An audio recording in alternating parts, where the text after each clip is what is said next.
Hey everyone! Today we're diving into Chapter 4, GenAI in Cybersecurity. And honestly, this is one of those topics that gets more interesting the longer you look at it. The big idea is right here on the slide. The exact same generative capability can strengthen defense or scale an attack. On one side, GenAI can help security teams spot unusual behavior, test systems, and respond faster.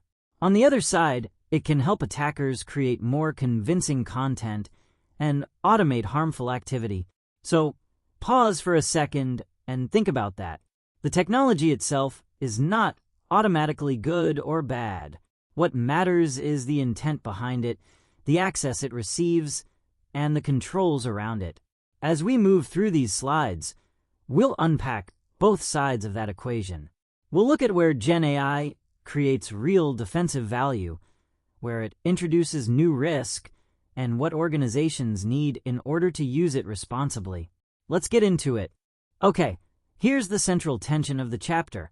One capability, two completely different outcomes. On the defensive side, GenAI can detect subtle anomalies, simulate attacks before they happen, and help teams respond with faster triage and reporting. That is genuinely exciting because cybersecurity teams are already dealing with way more signals than humans can review manually. But flip the intention, and the same technology can personalize phishing, mutate malware, and manipulate trust through deepfakes or disinformation. That's the dual-use dilemma. Now, notice the control boundary in the middle. This is the really important part. The outcome is shaped by who is using the system, what data and tools it can access, and what safeguards are in place. So the question isn't simply, should we use GenAI? The better question is, can we use it while keeping its power observable, limited, and accountable? That framing will guide everything else in this presentation. This slide takes the chapter's 15 applications and organizes them into 5 practical jobs. That makes the landscape much easier to understand.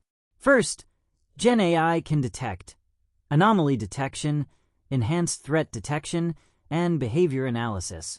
Second, it can test through threat simulation, automated security testing, and realistic phishing exercises. Third, it can help teams decide by supporting threat modeling, policy creation, and legal analysis. Then we move into response, incident handling, reporting, and dynamic dashboards. And finally, GenAI can enable new capabilities, such as adaptive deception, customized controls, satellite defense, and realistic training simulations. What connects all 5 groups? GenAI can generate and process context before human attention becomes the bottleneck. That's the real advantage. It doesn't replace security judgment. It helps prepare the evidence, scenarios, and possible actions faster. And that's exciting, but it also means the quality of the data, instructions, and oversight becomes incredibly important. Faster context is useful only when we can trust how it was produced. Here's where the story gets a little more intense. GenAI amplifies both sides, but it amplifies them differently. For defenders, the gains are mostly about speed, breadth, and adaptability. Teams can triage incidents faster, simulate more attack scenarios, and tune controls to observed behavior. That helps a limited security team cover a much larger environment. Attackers, however, gain something slightly different: scale at lower cost. They can produce high-quality phishing in volume, generate malware variants that evade signatures, and create synthetic identities or media that feel incredibly convincing. And right in the center is the risk threshold. This is the moment where automation starts moving faster than oversight and recovery. So, here's the operational question I'd ask any organization. Can your detection, human review, containment, and recovery processes absorb the speed of generation? If the answer is no, adding more automation may actually increase exposure. The goal is not just to move fast. It is to stay in control while moving fast. Now let's map the attack surface. The chapter highlights 7 major risks, and each one targets a different layer of trust. AI-generated phishing attacks people through convincing language and personalization. Malware development and evasive malware target software defenses. Adversarial attacks target the integrity of AI models themselves. Deepfakes target identity and human trust. Automated vulnerability discovery speeds up the path from weakness to exploit. And AI-generated disinformation attacks the information environment around an organization. Here's the fascinating and slightly unsettling part.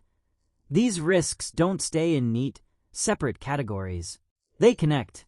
A deepfake can support a phishing attempt.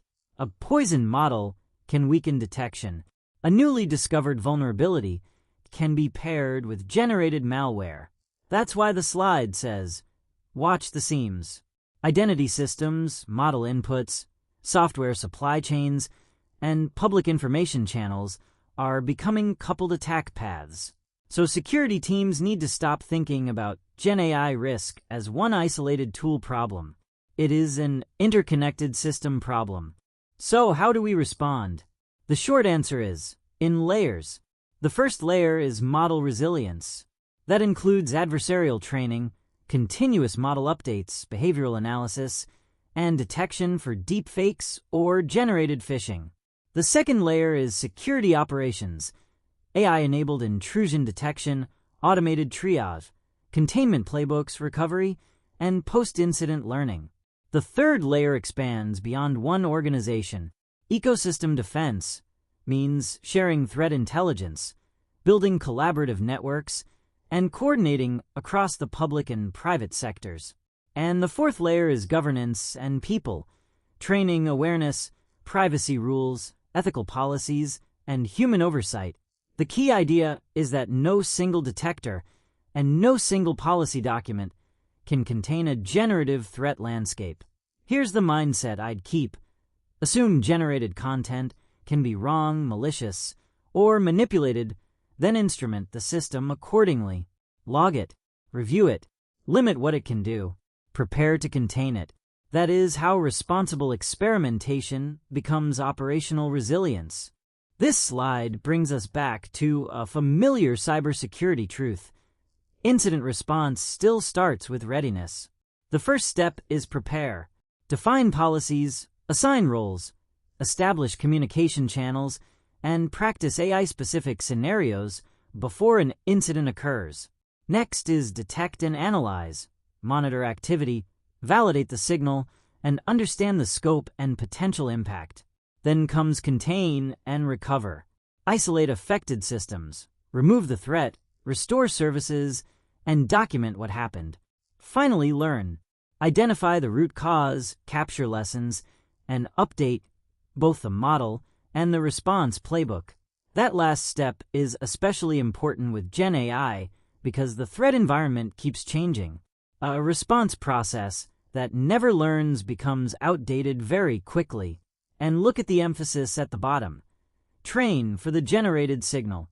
Teams need practice recognizing synthetic phishing, deepfakes, adversarial inputs, and incidents moving at machine speed. The technology may be new, but the discipline is not. Prepare, detect, contain, recover, and improve. This is one of my favorite slides because it challenges a common assumption. Being ready for GenAI is not just about buying more compute. Yes, the technical foundation matters. Organizations need processors, secure data storage, high-speed monitored networks, and integration with tools like SIEM, EGR, threat intelligence, network analytics, and SOAR platforms. But that's only half of the architecture. The other half is the organizational operating system. People with AI and cybersecurity skills, ongoing training, clear ethical and legal guidance, and partnerships across industry, academia, government, and open-source communities. And here's the balance to remember. Capability without governance becomes exposure. You can build powerful systems that nobody can properly control. But governance without capability becomes friction. Lots of rules, with no practical way to deliver value. Real readiness comes from connecting both sides. The infrastructure must support the operating model, and the operating model must understand the infrastructure. That's when GenAI becomes a managed capability instead of an uncontrolled experiment. Okay, let's turn all of this into an implementation path. The sequence is simple. Start narrow, build control, then scale. Phase 1 is a bounded use case. Choose one workflow with measurable value. Define which data is protected. Keep human approval in the loop, and test misuse and failure modes. The goal here is learning, not maximum automation. Phase 2 is the control plane. Log prompts, outputs, actions, and overrides. Connect the system to detection and incident response. Train users to recognize synthetic threat signals. This is where the organization builds visibility and accountability. Only then do we reach Phase 3, scaling through governance.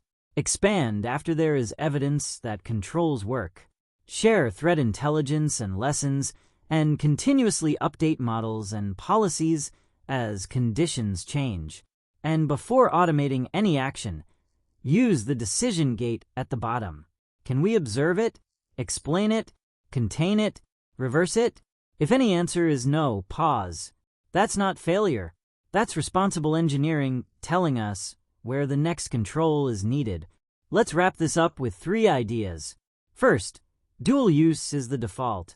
Every defensive capability has an offensive mirror, so we should evaluate both outcomes from the beginning, not after deployment. Second, control must be layered. Models, security operations, people, partnerships, and governance all need to reinforce one another. If one layer fails, another should still limit the damage. Third, readiness is continuous. Threats evolve. Models change. People develop new habits. Regulations and policies move. So responsible GenAI is not a one-time compliance exercise. It is an ongoing operating discipline. And that brings us to the final message. Deploy with intent.